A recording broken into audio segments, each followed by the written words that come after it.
Cody Collier, how you doing, sir? Race What's report up, from Camp Coker.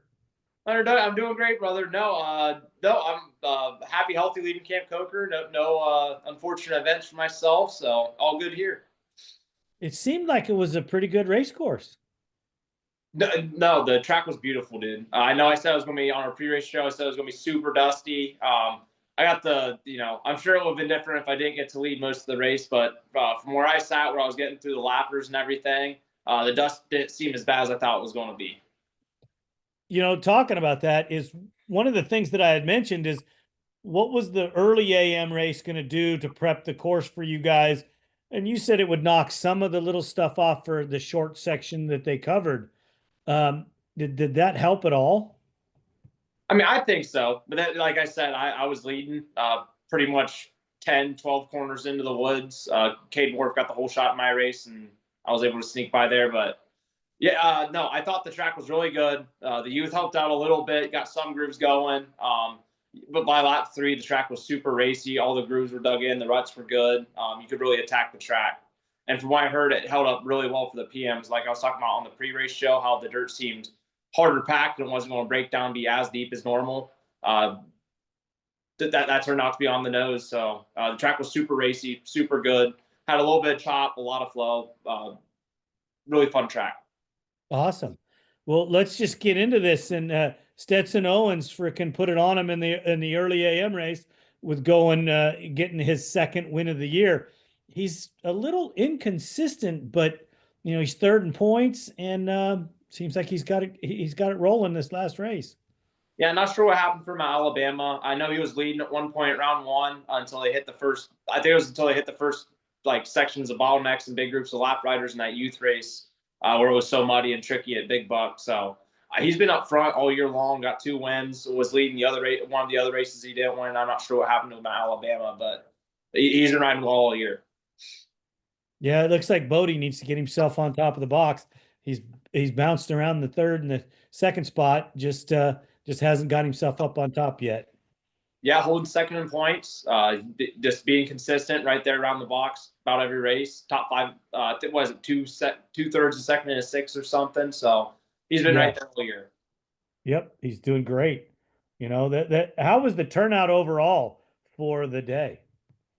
It was really good, dude. Like I said, the conditions were perfect. You couldn't really ask for anything better. So turnout was really, really good. I seem to be stuck in lappers the last 2 laps. Do you think the turnouts are better because the conditions have been so good? Yeah, no, for sure. Big Buck, nobody went to Big Buck because it was so nasty. Florida's Florida, so some people go because it's Florida. Some people will stay away because it's Florida. So it just depends on how you look at it. And then I think everybody's trying to come to Alabama that could just with the new event. And then back to a regularly scheduled program at Camp Coker. No, I'd say it was just about the same amount of people that were at Alabama. So I didn't count total riders, but it felt just as packed and everybody there, and yeah, felt good. You get to see or mingle with a lot of the different riders. Yeah, for sure. No, I'm friends with most of them. I've been in the series for my whole life, so I'm pretty much at least know on talking terms with everybody. Wow, that's a lot of. It's pretty awesome that you get to do that and experience that. I think that'll carry over in your whole life, really. You know. Yeah, it's super cool. Met a lot of really cool people. Learned a lot from a lot of people. Learned whether it's what to do or not to do. So, lot of really cool people in racing. Wouldn't trade for nothing. But Oh, I agree. Great families. yeah, Great. no, it's a great place to be. No, it's cool. Different people I see different weekends. This weekend I didn't really see too many people. I was pretty much stuck with the 4x4 crew this weekend. And other times it'll be like Alabama, where I was biking the track. It seemed like I talked to everyone in XC1 and just it's fun just getting to talk to everybody. Right, right. Well, in the pro 4x4 class, you said that Kaden got the whole shot, or Kaden Wharff led into the woods and got the whole shot. That carried over because he got second for the whole day. He had a great run. It seemed like the track really lent itself to him, or starting up front really, gave him a boost. Well, yeah, it did at first, and then when we got in the woods, and there's a couple split line sections, and he took a dirt bike line where it's kind of open up front, and he dove down into it, and there's just nowhere to go, and he ended up having to back out. He ended up tagging a tree, trying to sneak out of there, and he dropped to dead last right off the start. I don't think we got 10 corners into the woods. So he So battled back pretty well. very well. No, so I was looking through pictures earlier today, and I seen pictures of him coming around a corner, and Avery Collins is right behind him. So yeah, Wow. no, he had a long day cut out for him. The women caught him on the first lap, and he was able to pick all the way back through the 4x4s and get second. Yeah, that was great for him to do that, to fight his way back and get his first podium of the year. That's outstanding. It seemed like Gavin seemed to have quite the day too, where he bounced around a little bit before he ended up in the third spot. Yeah, he was up front early, and then I guess he smoked a tree real good. So smoked a tree, ended up messing with his front end and his steering, knocking a few things loose and out of line. So he dealt with that all day and ended up making a clean pass for the lead in the last couple of miles over Branson. To get himself into third. Yes, sir. Yeah, him and Branson were in a really good battle, I guess.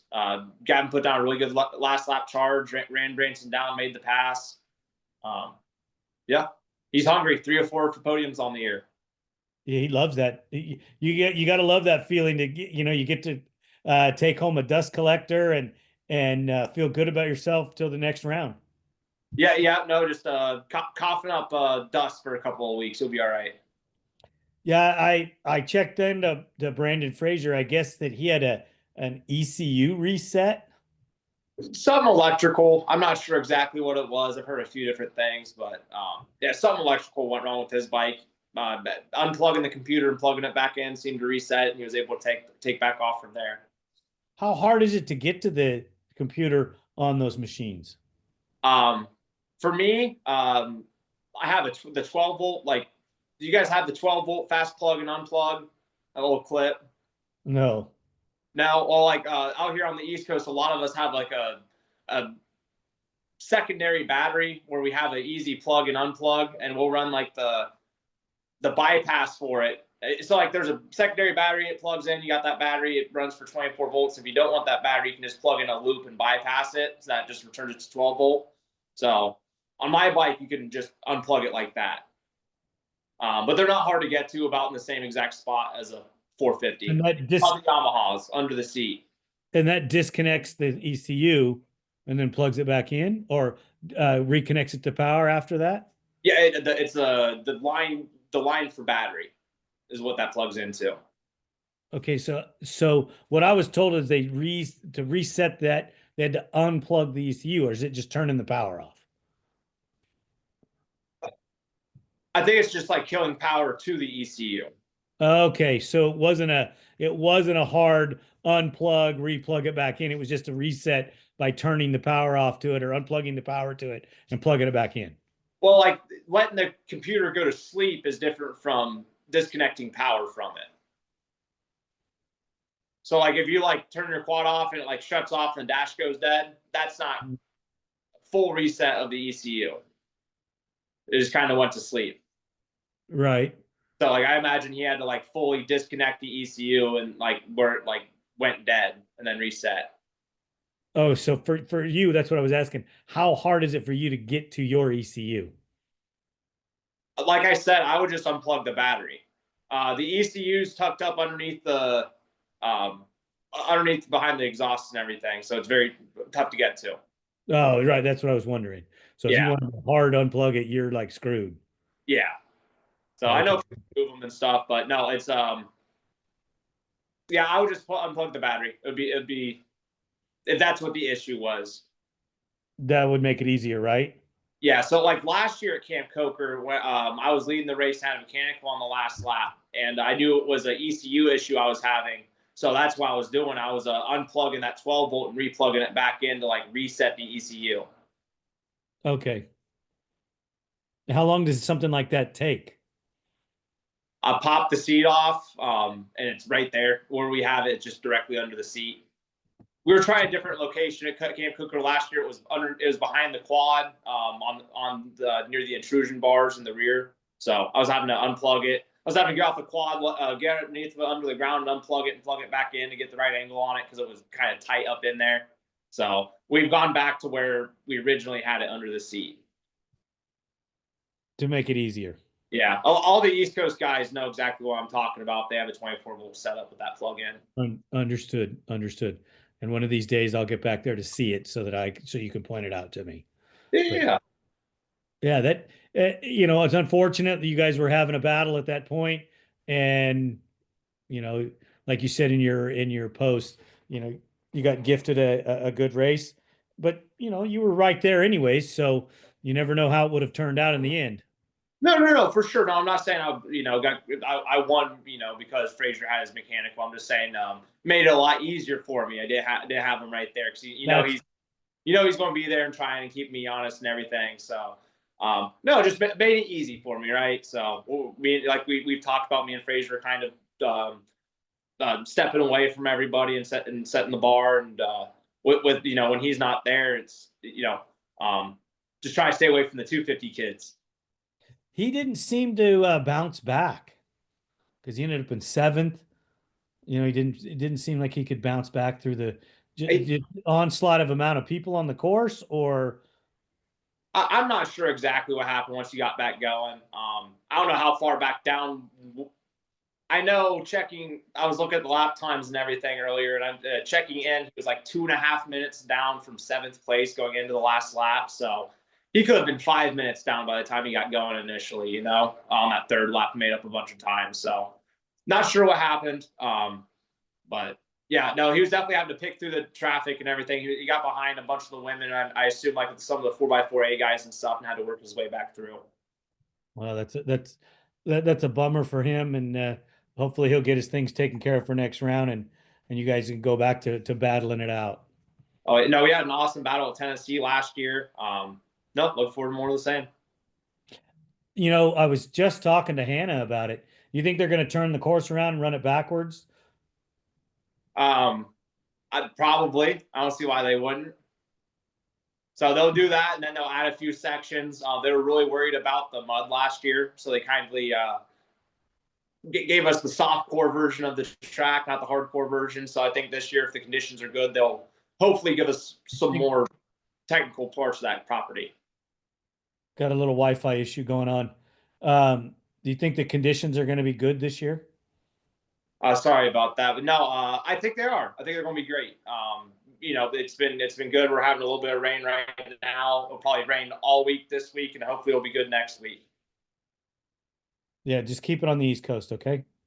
Like we were just talking about before we got on. It's going to pour here in Ohio next 5-6 days. Like I said, that's great for you, not for me. Oh yeah, that's why you guys have to mow your grass every other day. Yeah, no, it'll get mowed. If it rains that much, we'll get to it. Well, I'm just not a fan, but that's okay. When we talk about, we had this discussion in our pre-race about the WXC gals and the fact that we would get a double winner, and I was talking about Avery Collins, and I just want to jump in. Avery must have had one hell of a ride because she led a big portion of the day and then put herself on the box with a second. That's incredible. This young lady's coming out swinging and just doesn't seem to care that these ladies are older, faster, and been around longer. Yeah, no, she's going to argue with you on the faster one, I think, after this weekend. But yeah, no, she put in one heck of a ride. She ended up pulling like a 45 or so second gap on Jess at one point, and Chloe got in that second place spot and just hungry, wanted it more, got that experience, whatever you want to call it. But Chloe ended up running her down from over 45 seconds down and getting the win. Yeah, Jessica seemed to run in that third spot and never changed. As you look at the lap times, Hannah was back, so was Chloe, and they came and fought their way back up there. Katelyn, did you know what happened to Katelyn at all? I don't. I heard she took a bad line. I seen Johnny Gallagher after the race, and he was covered in mud head to toe. And I was like, what happened? He just pushed Kate out of the mud hole. So she picked Oh, it up, hit hard enough, whatever. But I guess she got buried for a minute. yeah, because she was running in two, behind Katelyn or behind Avery, and yeah, we just thought that we were going to have a real shakeup, a fourth winner in that class. That would have been great. It would have helped Katelyn, boosted her confidence. Unfortunately, she had that problem.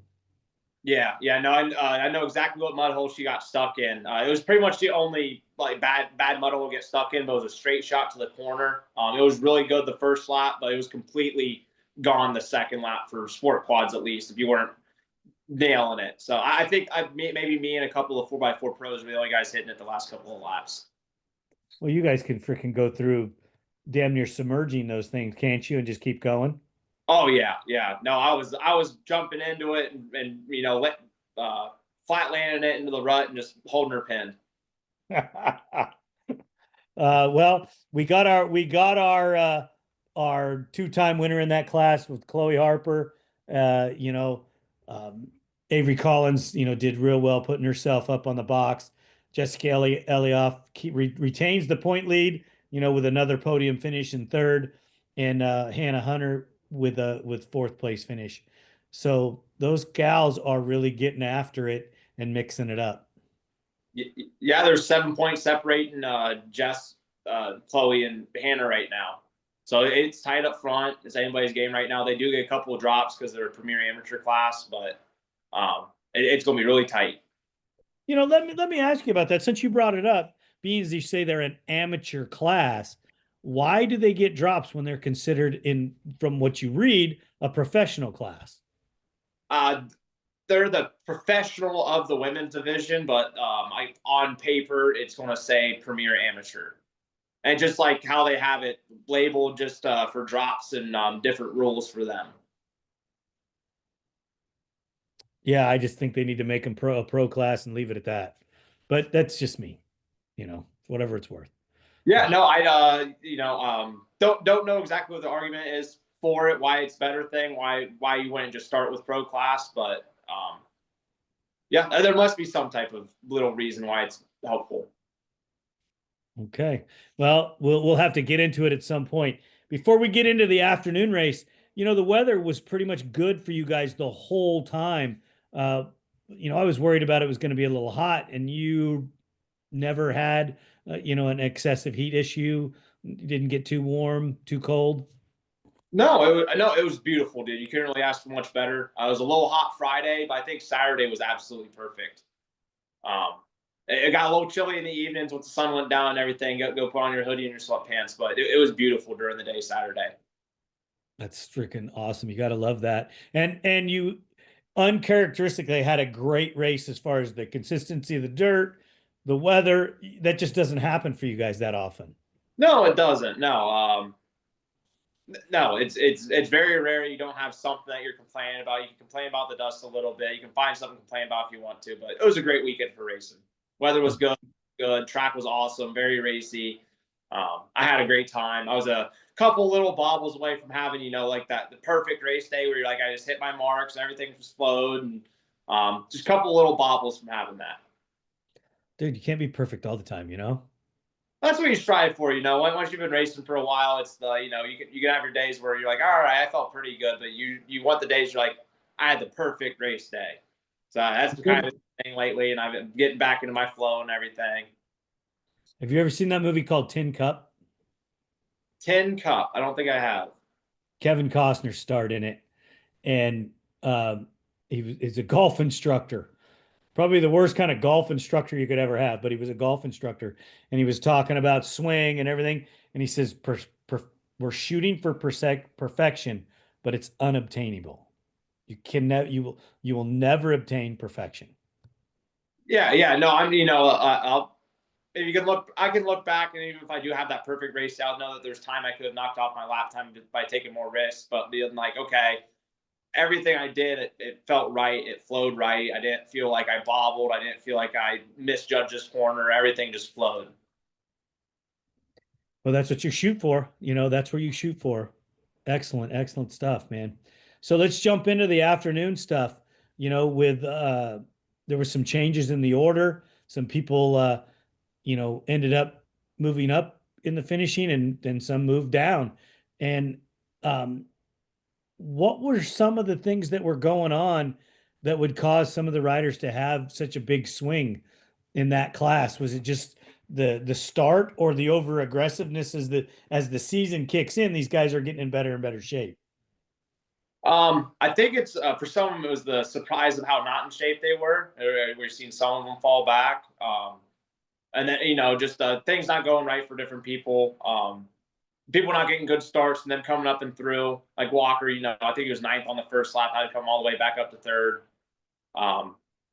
Yeah, we talked about before the show. It's all about getting that start and getting a little bit of confidence. Where we've seen John Violet Jr. get a second place. Hey, you're jumping ahead, bro. You're jumping ahead. I'm just, it's all about good starts, getting that confidence going. If you get a bad start and are in the back of the pack, if you don't already have that confidence to, drive yourself to the front, it's hard to just, get it.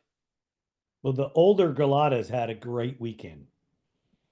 Oh yeah. No, Landon unfortunately had a mechanical while charging to the front in the morning race, but yeah, both Galatas did very well.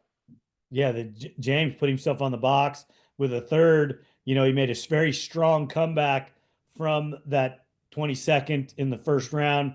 Then he raced a different class, and then a fifth. I think he's strong. I think he can put himself out there.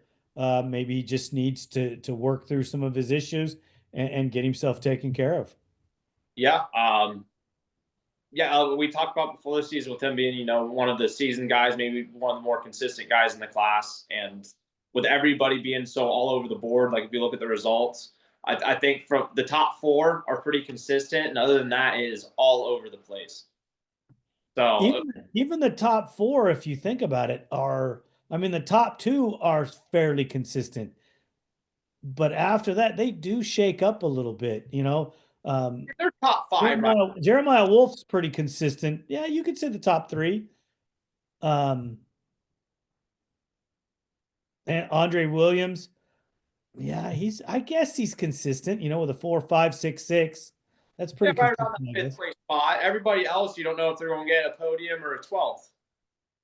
That's true as well, because there's some massive swings and finishes there that I just scratch my head. Did they have issues, or what's going on with some of that?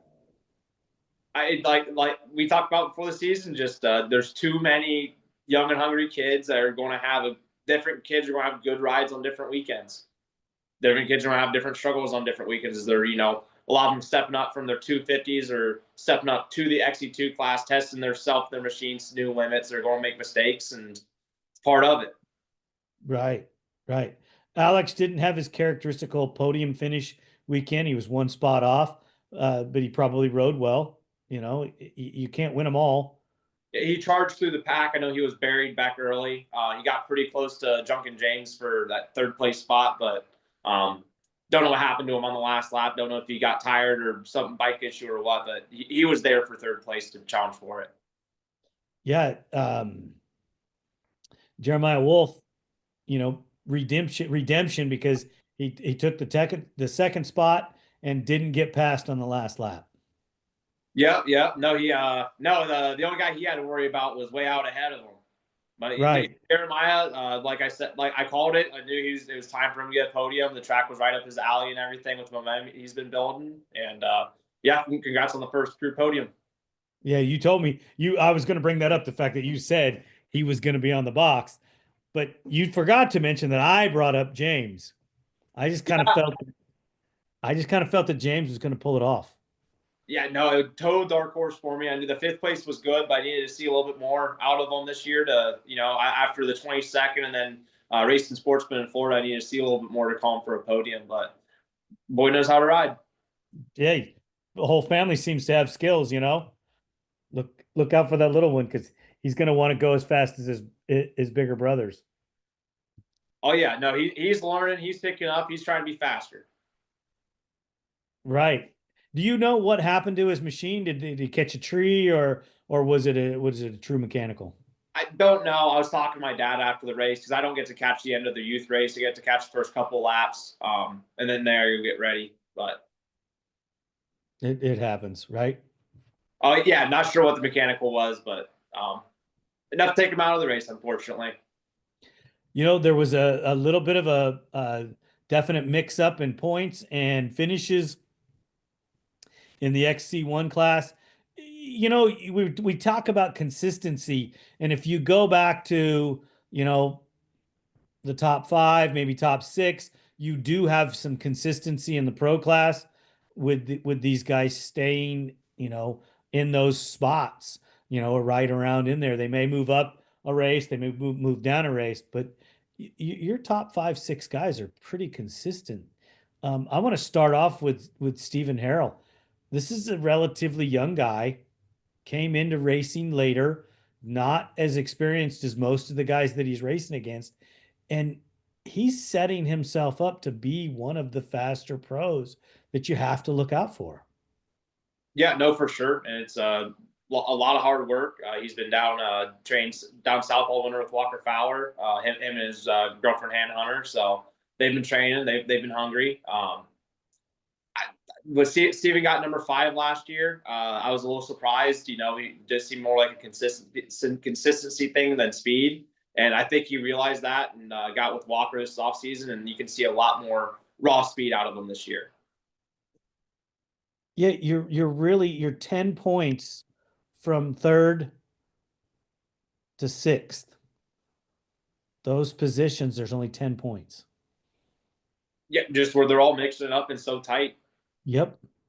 You got Hart in third, Galata Jr. in fourth, Harrell in fifth, Merritt in sixth. And these guys are really at each other. They're not taking anything. Now, if you look at it, Harrell is the only one that doesn't have a podium, but his finishes are super, super consistent. Which I think is almost more important, as you're developing, if you're trying to go after uh, Walker and Neal. I think just being consistently that 5th place guy, consistently that 4th place guy, consistently that 3rd place guy. Um, yeah, no, it's tough when some guys are on, they're on. I think Steven is kindly working on that limit and isn't taking as many chances as some of these other guys on some days. I think he's going to learn, though. I see him just getting faster. You know, Merritt, to me, some days that guy is just on fire and is a front runner, and then some days he's just not. Kind of hard to explain. Yeah, no, no, I think he's a momentum rider. When he's on, he's on. When he's not, he's not. And I think everything was kind of clicking for him early.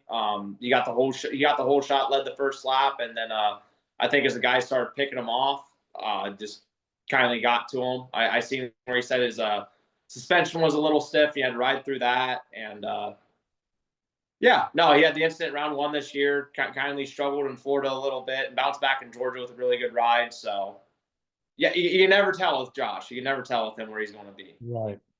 Right. So, what do you got to tell me about John Glada Jr.? Guy's running 4th in points.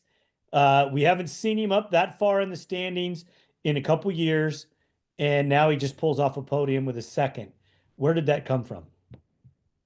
I think it's just due. He's been flirting with it. He's been up front and then make a mistake, and up front and make a mistake, and just put himself up front early and knows the pace and stayed away from those mistakes. I think that's the biggest thing for John. Yeah, I was looked at that when I seen those results. I had to double take, triple take. Hey, what? All right, he's moved himself up. And he had 2 8th places in the first 2 rounds, then a 6th. So he was climbing the ladder anyways. Do you think that he's going to climb higher? He's only 5 points behind Hart for that 3rd place spot. With this 2nd, he's proven that he can run with the top guys. You think he's going to gain some confidence and be able to bring it onto the box more? If he just calms down a little bit, stays away from those mistakes, races you do get those starts, run with it, be a podium guy. Days that you're not up front and you're struggling to move forward, take that 5th. So he's a lot of those guys, me included, If you're not up front early, you get excited and you make that mistake, and it just hurts you more in the long run. So you get stuck back in ninth place instead of being up, eventually battling for fourth and fifth if you play your cards right. Right. I agree with that. You know, the three most consistent guys in the class, Hart, Fowler, and Neal, these guys have almost finished the same spot every time. Hart getting a fourth, a sixth, and a fourth, and a fourth. That's pretty darn consistent. Yeah, right there. Almost got the podium this weekend. I guess Walker made a good pass on him the last half mile or so. So Hunter was there, had that podium, and Walker just sold away from him right at the end. You know, from what I'm hearing is if Walker Fowler's within reaching distance of you when it's close to the finish, he's probably going to pass you, no matter who it is. I mean, you can say that for about any of those guys, you know. Take Jared McClure and drop him anywhere in the world and say that's not true. It's just the GNCC is crazy, and Walker and Bryson are that elite. Yeah, they seem to be. You know, I was going to get to that. You know, Walker is a very seasoned, fast guy. You can't take anything away from him, and his consistency could win out in the end. But Bryson Neal is just putting a stamp on it. Yeah, he's saying, "Come take it," ain't he? Yeah, if you want it, you're gonna have to. You're gonna have to take more chances. You're gonna have to ride harder because nobody's gonna beat me. Yeah, and if you watch him, it doesn't even look like he's riding hard. You know what? It's so hard for me to distinguish when I watch some of those videos. Um, it's crazy fast how they come through the ruts and the turns. All of the guys look like they're, to me, it looks like they're all riding over their head. But, you know, that's just my perspective of obstacles being there that I'm not used to seeing. Yeah. Yeah, I mean, have you ever seen like the Jet Lawrence cam where of the drone shots where they're like locked in on his head and the rest of everything else is moving? No, No, I've like never. cross. It's pretty cool. So like Jet Lawrence, I see a video of him. That's the one I thought of. They took a video on a drone and they locked it on his head. So like the head was the thing stationary in the middle of the screen. It was everything moving around his head. That's crazy, isn't it? It was really cool to see. So like that's kind of how I see riders. Like I'm watching like their head and their body language, like their core and everything. If it's stable, no matter what the bike's doing, as long as it's stable, they're normally in control. Wow. I mean, I've been a Walker Fowler fan since I got to start talking to him and knowing, and he's a super nice guy. He's soft spoken. It wants to have a good time. I haven't got to talk to Bryson. I can't wait because I have some questions about his training and just the guy just almost seems robotic. I'm sure he's tired of hearing that. The dude's an animal. Dude's a robot. No, he's just hard working. I think that's about all he wants to hear. That he puts in a lot of work. Yeah, hard working, earns it. You know, puts in the work, signs it with sweat, all that good stuff. So, Man, you know, I look at ATV-MX and walk, and you have Joel Hetrick just out there just schooling him. You know, it's just he just wants it more. That guy's not going to shut up. He's not going to be beat. And right now, nothing against any of them other guys. There's nobody out there that can beat him. I mean, yeah, with you know, without Chad, if Chad had a couple of his bad wrecks in the last couple of years, and Chad, if it was still the Chad and Joel show, it just shows what happened when one of them drops out. You know, Bryce Ford has done well. There's some races when Bryce is there. This last race, it wasn't even close. Yeah, no, he's definitely trying to be the standalone second guy, be the best of the rest, if you will. But yeah, no, he's got a long way to go. He seems to know what he's doing. And then same thing with XC. You got Walker and Bryson right now. Seem to be the two up top. You know, if you lose one of them, the other one just going to dominate the whole thing. It's same thing with me and Frazier. If you lose one of us, away with it.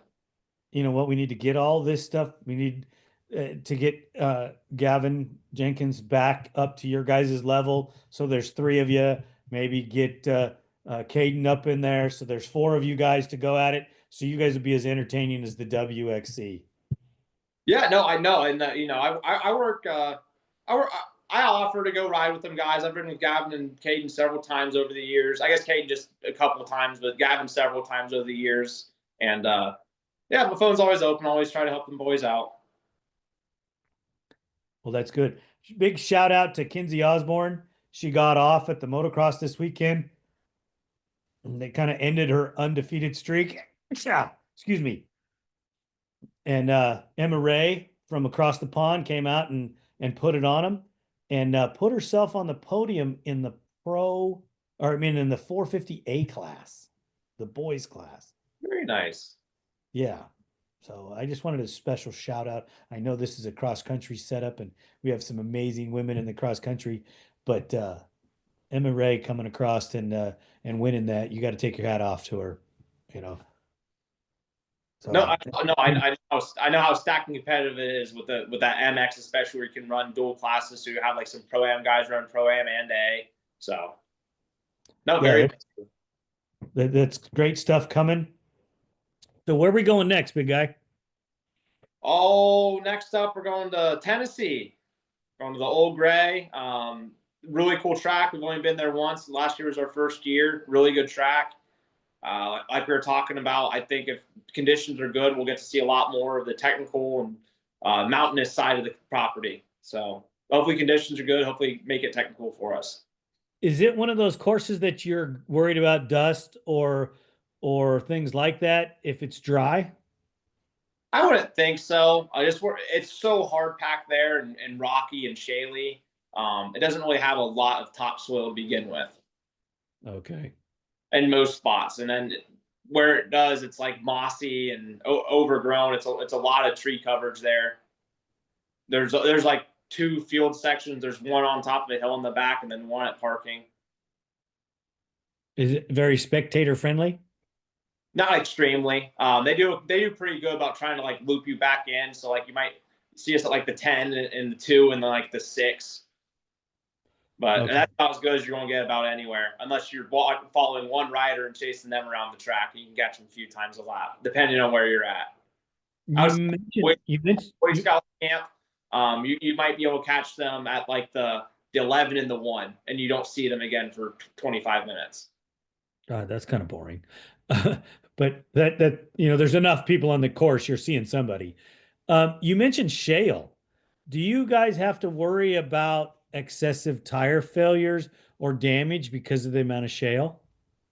I mean, we've talked about tire wear before on some of our podcasts, where I think I'm a little bit more mindful of it than some riders. Some riders don't pay any attention. Like, I'm getting new tires after the race anyways.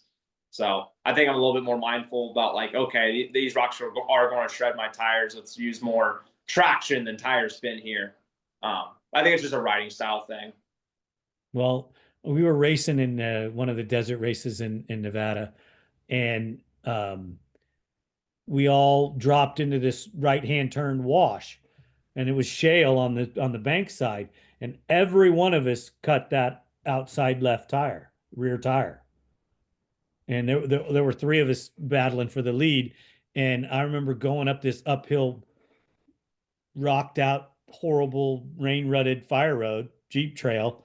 And the bike, I was riding a 660 Raptor, and we were just reeling these guys in with these flat tires.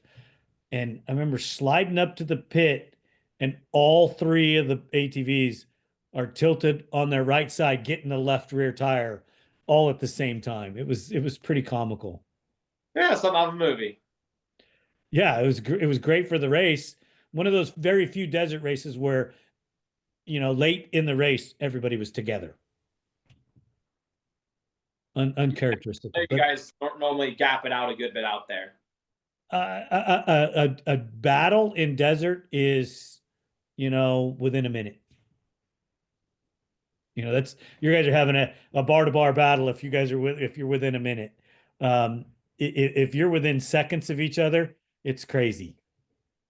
Yeah, no, I'd say 15 seconds is like, okay, the battle's here if you're within 15 seconds. A-lap rider saw it, be slow in a section, not move over, a couple just not moving over for you quick enough. Yeah, I'd say it's 15 seconds in cross country. Wow. So you don't feel comfortable unless you're out 30 to 45 seconds? I mean, in cross country, I never feel comfortable because you never know when you're going to come around a corner and you're like in a gully and you come around and it's just, you're trapped, you know? And then, say that they are 2-3 minutes behind you, enough quads pile in behind you where enough people start going around you. Oh, then you lose out. You lose out because there is a line around and you didn't get to catch it. Exactly. It's happened to me before. Well, I'm sure races in cross country have been won and lost for years that way. Yeah, no, that's the nature of it. So, no fair weather racing here. Exactly. So when's the next race? Oh, it's in 2 weeks. 2 weeks from now. What is that? The 12th, 13th of April? Okay. Something like that. 13th, 14th, 12th, 13th. Something like that. We'll definitely do a pre-race on that Friday night. And I want to thank you so much for coming on the show and talking us through, brother. Absolutely. No, it was a great weekend of racing. If you guys haven't been to GNCC yet, definitely come out. Coker was beautiful. Tennessee's a beautiful piece of property. It's got some cool spectator spots.